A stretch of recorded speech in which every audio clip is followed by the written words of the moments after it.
Ya, saya masih bersama Mas Kodari, Mas Ferry, dan juga Mas Adi di sini membahas mengenai wacana Presiden 3 periode. Mas Kodari, mungkin Anda ingin menanggapi beberapa hal yang tadi sudah diungkapkan oleh Mas Ferry dan juga Mas Adi. Walaupun memang di sisi lain ada dukungan juga terhadap Anda sebagai pribadi di sini yang menarik ya, bahwa ya nggak perlulah tangkap-tangkap. Wacana nggak apa-apa, asal jangan sampai benar-benar dijalankan begitu. Nah, tanggapan Anda sendiri bagaimana terhadap perlawanan Anda melawan arus besar ini menurut Mas Adi tadi? Ya, setiap perubahan itu memang sulit di awalnya ya, apalagi sebuah perubahan ya menyangkut hal-hal yang besar. Dan saya bisa memaklumi karena teman-teman misalnya ya sebagian melihat ke masa lampau, sementara saya melihat ke masa depan. Yang selalu dijadikan referensi teman-teman akademisi ya, teman-teman kampus termasuk misalnya Bang Ferry, mengenai bahaya anti demokrasi atau kekuasaan seperti masa Orde Baru. Sementara saya melihat persoalan Indonesia ke depan itu adalah soal polarisasi. Buat saya persoalan demokrasi, tatanan demokrasi pada saat sekarang ini memang sudah tidak sama dengan masa Orde Baru.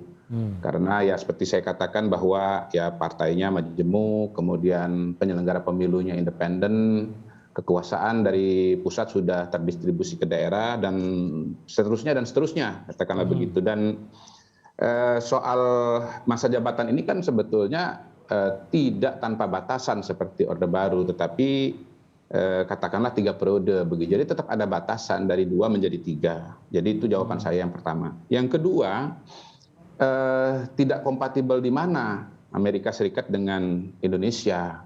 Ya, menurut saya amat sangat kompatibel. Pertama ya, sekarang ini memang politik identitas itu sangat mewarnai zaman atau mewarnai dunia kita, di mana identitas itu menjadi variabel yang dipakai dalam melihat segala persoalan. Yang kedua, fenomena medsos yang luar biasa ya. Donald Trump naik dengan mekanisme firehose of falsehood ya, dengan semburan kebencian katakanlah begitu, hoax. Nah, itu kita alami juga di Indonesia. Kemudian sebetulnya apa yang terjadi di Amerika itu sudah nyaris terjadi di tahun 2014. Bukan Pak Prabowo yang mengomandokan ya, tetapi ada pendukungnya yang mengomandokan untuk menyerbu dan menghadang MPR sesungguhnya pada waktu itu. Nah, bahkan sebetulnya dalam konteks ini menjadi menarik ya, dan menjadi sangat relevan kenapa Jokowi dan Prabowo begitu. Untung pada waktu itu Jokowi dengan bisa berkomunikasi dengan Prabowo. Ya, untung Pak Jokowi mau bergerak dan ketemu dengan Pak Prabowo untuk membangun silaturahmi dan mengundang beliau untuk hadir dalam acara pelantikan, dan itu ternyata diterima. Nah, situasi semacam itu nggak bisa kita garansi akan terjadi pada kandidat yang lain yang tidak punya hubungan sejarah, tidak punya kerendah hatian seperti Pak Jokowi. Dan kalau itu nanti sudah terjadi ya kita akan sulit untuk menghentikannya, tinggal menangis saja. Nah, saya khawatir kalau kemudian benturan semacam itu terjadi, itu nanti benturannya akan meluas sampai ke seluruh penjuru Indonesia. Lalu kemudian kalau bicara partai politik, hemat saya sih logika yang dipakai oleh teman-teman yang melihat ini sebagai rumit, menurut saya sih karena tidak sepenuhnya juga melihat kacamata dari partai politik begitu. Partai politik itu menurut saya sih kita salah satu mekanisme yang paling sederhana adalah semua partai itu mau menang dalam pemilu legislatif gitu. Jadi misalnya PDI Perjuangan ya nolak begitu. Ya, saya melihat bahwa akhirnya PDI Perjuangan akan realistis bahwa calon yang paling visible untuk membawa kemenangan PDI Perjuangan kembali pada tahun 2024 yang akan datang adalah Pak Jokowi dan bukan calon lainnya begitu. Dan variabel-variabel pengambilan keputusan di partai politik itu ada variabel kuantitatif, ada variabel kualitatif begitu, yang tidak sepenuhnya itu kita pahami dan bisa kita kendalikan. Nah, tetapi kalau kita paham relasi-relasi umumnya, pola-pola umumnya, sebetulnya kita tahu siapa yang mungkin dicalonkan dan siapa yang tidak mungkin dicalonkan begitu. Intinya sih kalau ada calon populer tetapi secara kuantitatifnya kuat tetapi secara kualitatif tidak kuat, maka itu akan sulit didukung atau sulit dicalonkan. Itu akan menjadi pertimbangan politik menurut Anda. Nah, saya ke Mas Ferry. Iya. Untuk bicara mengenai 2024, hemat saya selalu harus kita memahami bagaimana cara berpikirnya masyarakat dan cara berpikirnya elit. Oke, Mas Ferry, tampaknya Anda ingin menanggapi dari tadi sudah nyengir-nyengir nih Mas Ferry ini mendengarnya. Silakan Mas Ferry. Bang Kodari pintar menyimpangkan substansi yang saya maksud dengan kompatibel itu. Jadi yang saya maksud dengan tidak kompatibel itu karena Donald Trump masih bisa maju untuk periode kedua, di mana head to head antara partai seperti Republik dan Demokrat itu memang tinggi. Di Indonesia kalau Pak Jokowi kan sudah selesai itu sudah 2 periode, kalau dimajukan lagi malah membangun polarisasi baru. Karena kenapa? Pak Jokowi dan Pak Prabowo itu kan sudah bergabung, berkoalisi, tentu akan tetap ada 2 arah mata angin. Sepanjang kita patuh dan taat konstitusi ya Bang Kodari, baik itu dalam proses periodisasi presiden maupun proses pencalonan, maka insya Allah tidak akan terjadi polarisasi. Ini para politisi dan penasehat politik partai-partai tidak memberikan pendidikan konstitusional yang benar. Misalnya supaya menghilangkan polarisasi, ketajaman persaingan antar pendukung, konstitusi kita kan sudah mengatur supaya proses pencalonan presiden itu terbuka agar setiap partai yang ada di parlemen diberikan kesempatan untuk mencalonkan seseorang calon presiden, sehingga banyak calonnya, tidak 2, tidak tajam-tajaman begitu ya. Dan kita mesti tahu walaupun partai atau calon presiden itu tidak memenangkan pemilu presiden, dia berfungsi untuk menetralisir keadaan. Nah, saya yang lihat sekarang ini adalah semangat yang penting menang, yang penting terus berkuasa. Ini jadi problematika serius dalam demokrasi kita. Tadi Mas Adi sudah menjelaskan menurut saya hal-hal yang kemudian harus dihindari oleh kita sebagai penyampai ruang intelektual maupun gagasan politik kepada publik, agar publik kemudian tidak berbenturan. Tadi kan misalnya menjauhkan, kata Mas Adi, gagasan yang inkonstitusional itu dibicarakan lagi. Karena sering para politisi ini bicara A, besok pagi B gitu ya. Hari ini merah, besok kuning. Hari ini kuning, besok abu-abu. Jadi tidak jelas juga memberikan pendidikan kepada masyarakat luas. Akhirnya perbenturan itu sengaja diciptakan untuk memenangkan seseorang. Nah, mudah-mudahan gagasan Bang Kodari ini baru sekedar gagasan. Tapi kalau dilihat 1-2 hari belakangan, ini sudah mulai ya membangun struktur tersendiri dalam ruang politik. Dan harus diingat Bang Kodari ini ahli dalam hal-hal begini, membangun dan menciptakan calon. Saya agak khawatir karena yang maju Bang Kodari ya. Kalau yang maju surveyor abal-abal mungkin kita bisa tertawa saja. Tapi karena ini M. Kodari dengan lembaga surveinya, saya pikir ini ada yang serius. Dan harus diingat, keletukan istana itu selalu mengambang. Sementara Pak Kodari terus bergerak di lingkaran publik.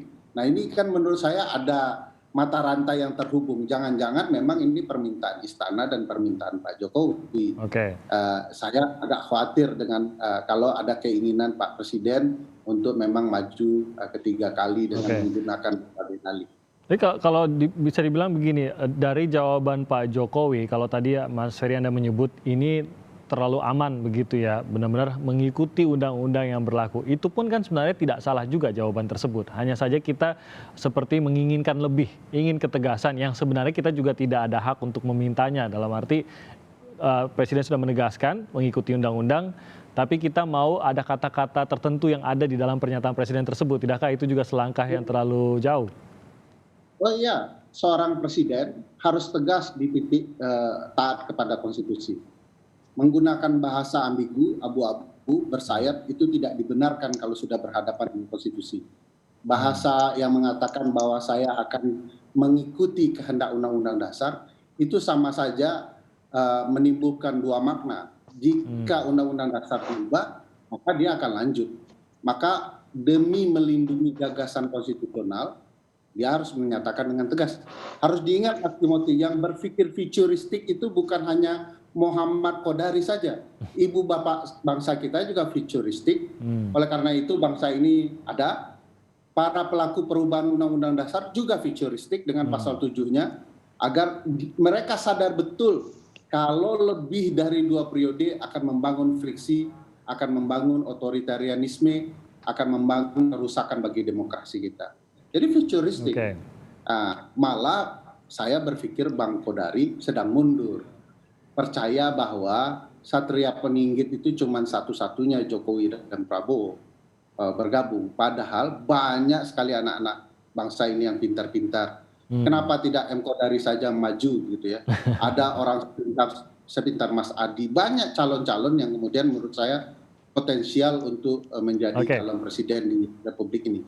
Oke, baik. Mas Adi, kalau melihat konstelasi politik saat ini, memang dukungan terhadap pemerintah sedang tinggi, ini berarti memang dukungan terhadap Jokowi sedang tinggi. Tapi kita kembali lagi kepada pernyataan Pak Jokowi terkait wacana 3 periode. Tapi dorongan politiknya, sekali lagi melihat konstelasi politik saat ini, mungkinkah itu terjadi karena mau tidak mau kan ini melalui langkah politis dan langkah hukum juga, yaitu harus ada amandemen dari undang-undang. Seperti apa dorongan politisnya kalau kita melihat situasi politik saat ini? Nah, itu yang kemudian membuat saya sangat was-was, Timothy, ya. Bahwa gagasan Bang Qodari ini memang secara kuantitatif tidak terlampau signifikan ketimbang yang menolak. Tetapi pada level elit justru mendapatkan dukungan. Pertama, statement-statement elit yang saya sebut ambigu, bersayap itu tentu membuat saya semakin was-was kalau mereka suatu saat akan setuju dengan gagasan ini dengan solusi yang win-win solution. Kalau betul penelusuran satu majalah yang kemudian belakangan viral, misalnya ada beberapa skenario untuk memperpanjang jabatan presiden, misalnya dengan konsisi jabatan presiden ditambah 3 tahun, ada kemudian DPR ditambah 3 tahun, dan kepala daerah juga ditambah. Saya kira elit-elit di negara ini atas nama pandemi juga akan sami'na wa ta'na tuh dengan opsi-opsi yang seperti itu. Publik melihat elit saat ini tidak terlampau mau mengambil resiko yang cukup luar biasa dengan bertarung di 2024 gitu ya.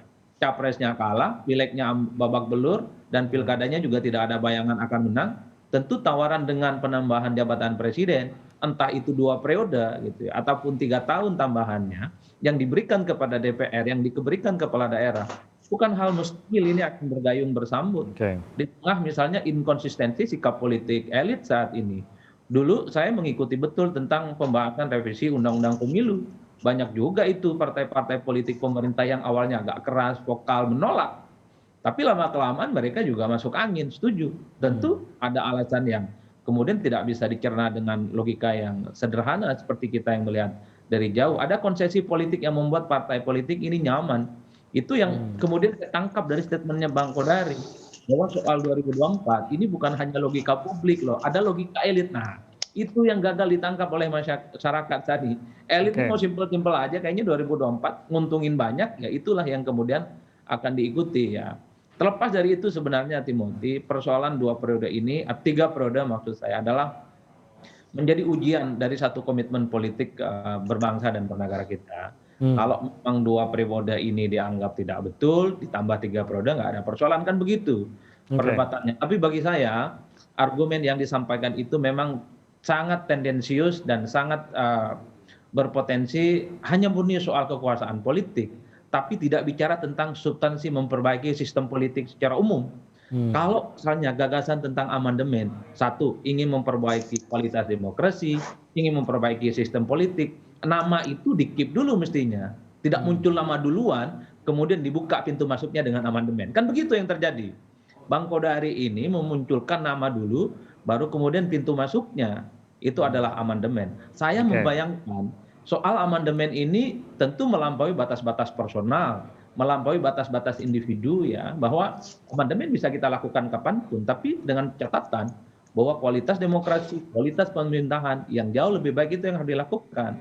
Maka disitulah kemungkinan saya kira tidak akan ada perdebatan. Tapi kalau sudah mengemuka nama orang, mention Jokowi dan Prabowo, tentu ini melahirkan polarisasi-polarisasi yang baru. Yang ketiga yang ingin saya sampaikan Mas Timothy, menghilangkan polarisasi dalam politik itu susah.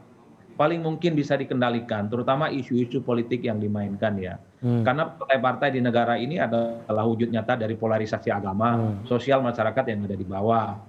Nah, saya berdebat semalam sama Bang Kodari, kalau mau melihat polarisasi ini kan sebenarnya ada penumpang gelap.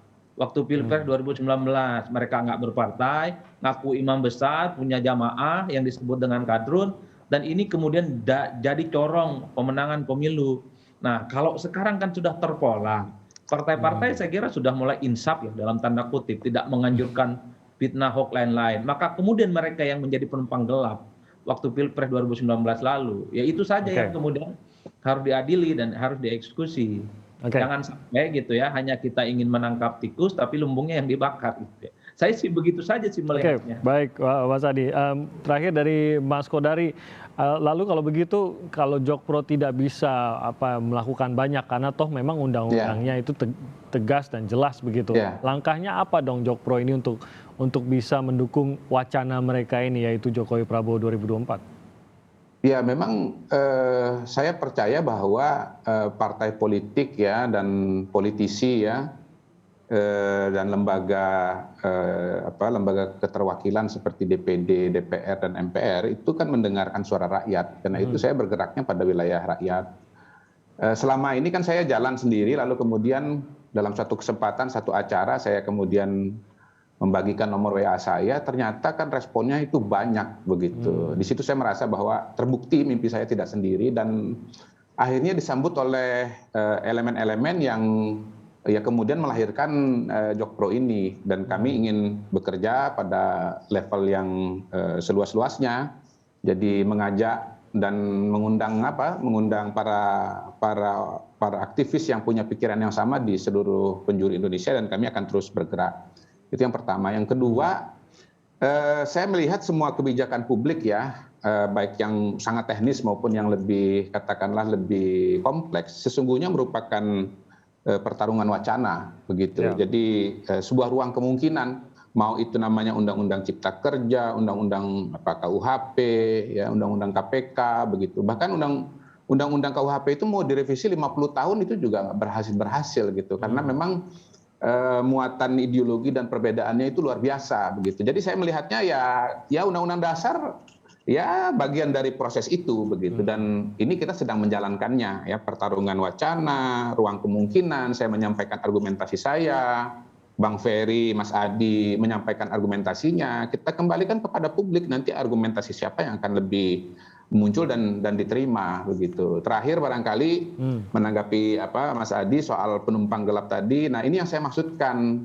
Jadi Bang Adi ini perspektifnya maaf ya, istilahnya itu kurang di lapangan begitu. Sulit mau mengatakan partai politik itu jangan ngajak-ngajak mereka begitu. Karena partai politik itu mereka kan pengen menang, mereka itu ingin cari dukungan. Nah, kemudian dilihat ada tokoh atau ada kelompok punya basis massa, militan ya, kemudian isunya itu berkembang di masyarakat begitu. Nah, itu akan terpancing dan akan tercipta polarisasi yang saya katakan tadi. Dan bukan gak ada teorinya itu, teori yang saya sampaikan ini ya, menjelaskan fenomena ini, itu judulnya From Voting to Violence.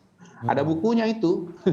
From voting to violence. Nah, kita tidak mau agar voting di Indonesia ini menjadi violence. Nah, untuk mencegah itulah kemudian kenapa rumusannya Jokowi dan Prabowo. Kalau saya sih praktis saja, ada masalah, solusinya apa, begitu. Urutannya bagaimana. Jadi ya semua usulan, semua gagasan, semua ide itu kan tergantung dari perspektifnya. Tidak heran kalau kemudian saya berbeda dengan Bang Ferry. Karena Bang Ferry kan concernnya A, saya sementara concernnya adalah B. Ya sekarang kembali kepada publik, pembuat kebijakan untuk melihat mana yang lebih prioritas, ya apakah A atau B begitu. Selalu begitu dalam pembuatan kebijakan publik di sebuah negara. Baik, terima kasih Mas Kodari atas tanggapannya. Terima kasih Mas Ferry juga sudah bergabung bersama kami. Mas Adi Praitno, terima kasih juga sudah bergabung bersama kami pada pagi hari ini.